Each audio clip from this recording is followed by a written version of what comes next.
ngizobeka amazwana ambalwa phakathi kwenu namhlanje ekuseni bese siqhubeka-ke inkonzo yomhlabiso wemisa enjwayeni. Babelane nje kanye naye kula mazwi atholakala evangelini likaMateyu chapter 3 verses 1 to 12. Sonke siyamazi uJohannes uMbhapatisi. Angithi siyamazi uJohannes uMbhapatisi. Asikwazi ukumkholwa lo muntu ngoba impilo yakhe yayingukukhanya kusukela esiswini somzali wakhe u-Elizabeth. Ngeke ngisho ngesiBhayibheli Elizabeth owayebizwa ukhokho bethu. Hayi ngoba ngifika ngesifana nje ngizwakala kamnandi u-Elizabeth. uJohannes lona engukukhanya uqobo lwakhe, impilo yakhe nobunjalo bakhe bakufakazela lobo kukhanya ngoba wayeyiqiniso kakhulu. Yingakho uma ekhuluma iqiniso kwaba sesimeni sokuthi bamula.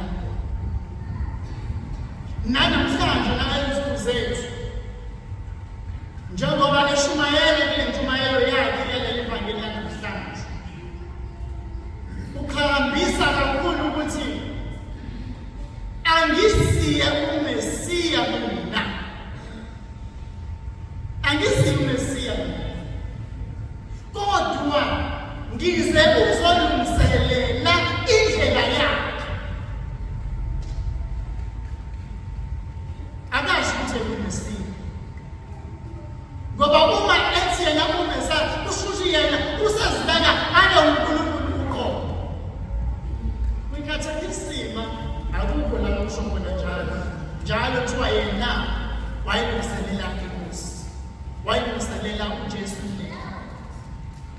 Namhlanje uyasimema ngendlela ejulile kuleli sonto lesibili lokuthi asilungise indlela yenkosi njengoba izwi lisho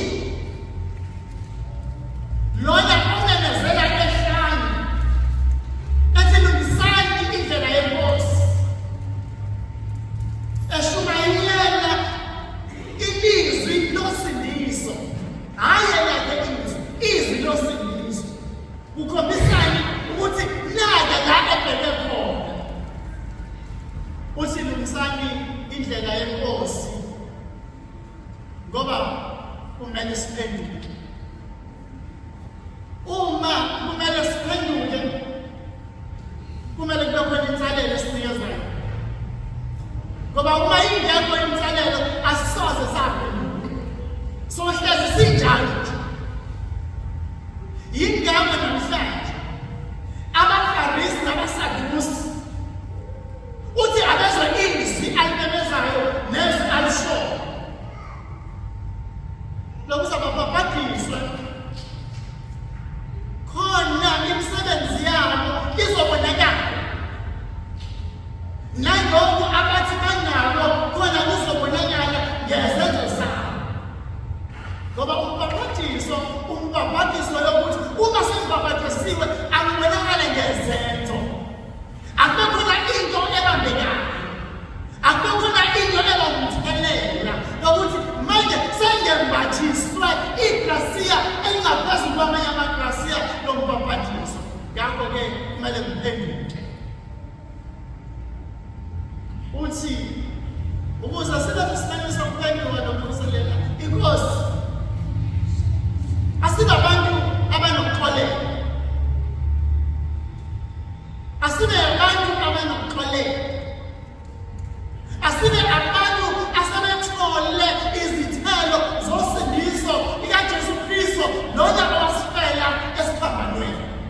Sikusho njengamazwi lokho nangokudumiseka, sisho izinto zokudumiseka nangendlela yokukholwa kwethu. Kodwa kumele lezo zinto zokukholwa kwethu nezinto esizishoyo zibe yinto ephathekayo, ebonakalayo bese sizikholile. Njengokukholeka, njengokuba nomusa, njengokuba nesihaba, nangokuhamba ngokuqonda, nokusehlisa, nokuhweba phambi kaNkulunkulu. Mhlawumbe yizo izinto lezo esingathi masizibuka kuleli sonto lesibili lokulindela, sithi nazi izinto mina umuntu akumele asebenzele phezu kwazo. Lezi athi uJohanesi, abasadusi nabaFarisi abasibheke empilweni zabo. Ngobani na? Babekhombisa izinto ekungazona empilweni zabo, esasikade zingabonakali ukuthi uma lo muntu enokukholeka, kodwa akhombise okubala zingakholeka kodwa enhlizweni yakhe akukho. Ngoba endlini zokusonta nasey'mamanyweni zemigwaqo nasemakethe laba behamba khona babekhombisa lokho okungaphandle, kodwa ngaphakathi ekujuleni kwenhliziyo zabo bayivolo. Babengabona abantu abaphila lento eyokuba ngabe bahamba ngayo intambo enhle kodwa yayingahambisani naloko kungaphakathi. Yingakho athi buyelani emuva ukuze nithole lokubhaphathiswa. Ibe nabantu abanokuxolela, ibe nabantu abanomusa, ibe nabantu abanothando, ibe nabantu abanokucwela. Ngoba kwesinye isikhathi abantu banoNkulunkulu, lokhu uJohanesi akushoyo nakuthina kuyenzeka empilweni zethu zansuku zonke. Siyasiqhakambisa lokho ungaboni kusenhlizweni zethu. Uma umuntu oncishanayo musukuba kakhulu ngoba ufuna ukubongwa yimina ukuthi hawu waze wanikela kodwa enhlizweni yakho uyakhala. Umngane eduze kwamakhalwane noseduze komngane wakho usiyamxolela umakhelwane wathi ngizosukela endlini, hawu kodwa waze wangiyala umngane wami ngoba khona ngabe sengimthukile khombisa ngengoxolelayo. Ngibe nomusa omangalisayo ngoba ngifuna ukubuka ufaka, ngifuna akade msebenzi nawo ufaka yokuthi ufuna ukuthi uphenduke. Kodwa ngaso sonke isikhathi empilweni zethu sike sikhombisa lokho okungakhona, the opposite. Yingakho uJohanesi ebakwenza icala lakhe ukuze libhaphathizwe ngalo kubhaphathizwa namandla. Kumele iy'mpilo zenu nezenzo zenu zihambisane nalokhu enikholwayo. Ngalesi sikhathi, isikhathi sokuthi sidle ngesono, ngoba uJohanesi wayekhuluma ngezithelo ezinhle, iy'thelo zokushintsha kwenhliziyo yomuntu. Ngoba inhliziyo zethu kufanele ziphenduke. Awusikwazi ukuma phambi kaNkulunkulu sithi silungiselela lona sizozalwa, kodwa kunike sikushiya ngasemuva esalungisile. Silungisa kanjani indlela yenkosi imgodla yethu igcwele, ojosana bethu begcwele izinto engasisi empumelelweni yokubona usindiso kaNkulunkulu. Iy'nhliziyo zethu kufanele ziphenduke, ngoba ukuphenduka kwey'nhliziyo zethu yilapho sixosha khona isono, yilapho sixosha khona ububi, yilapho sixosha khona amandla kaSathane empilweni zethu, ukuze sikwazi ukuba abantu abaxolile nabantu abaxolile. Konke lokho singakuthola uma impilo yethu sibeka ezandleni zikaNkulunkulu, ngoba sonke siwumfanekiso nenswebu kaBaba uNkulunkulu ngaso sonke isikhathi. Ukuze-ke sigqoke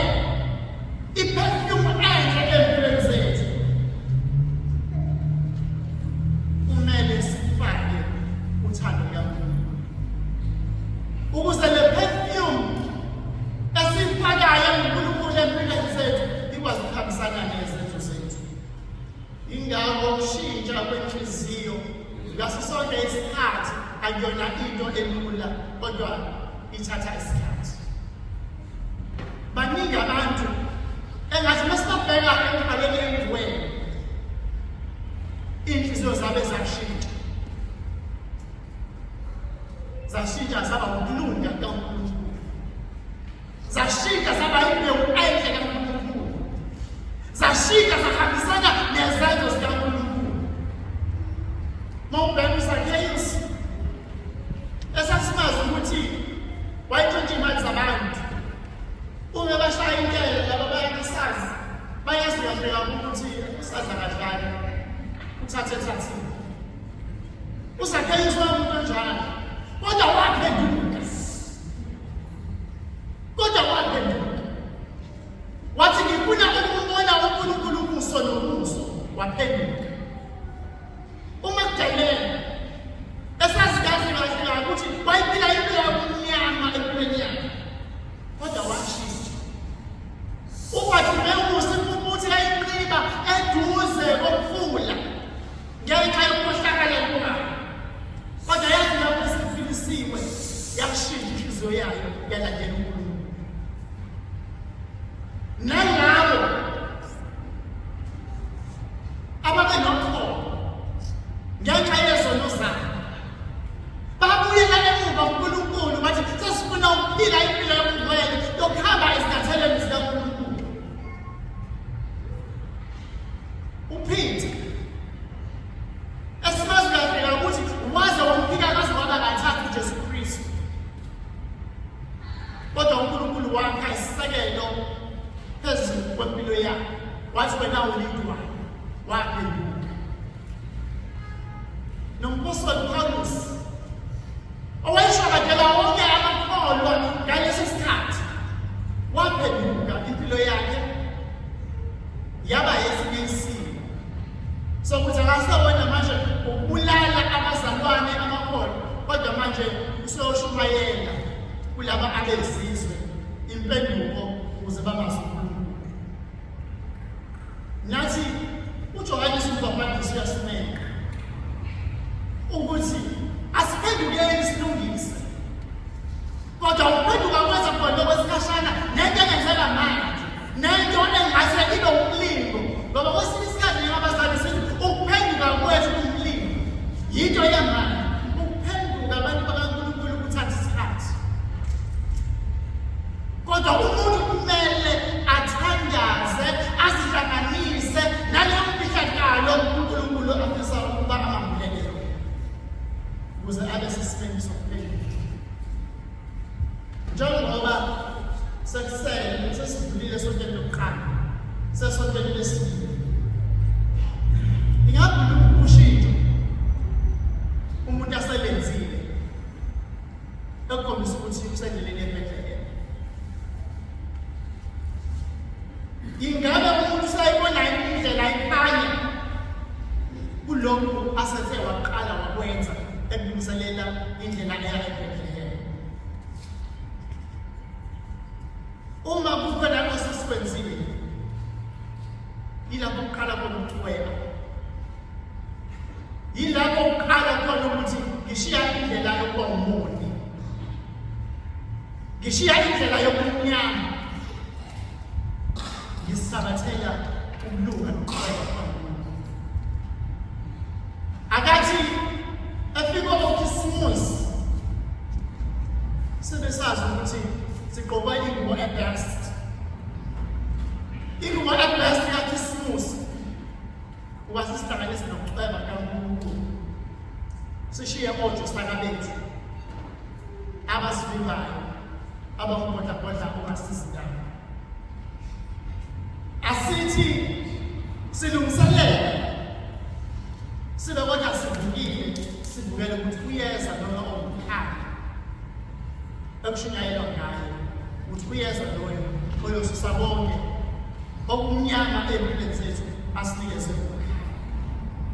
Wena kuleli sonto lesibili, ingabe uguquko noshintsho osebenza kini?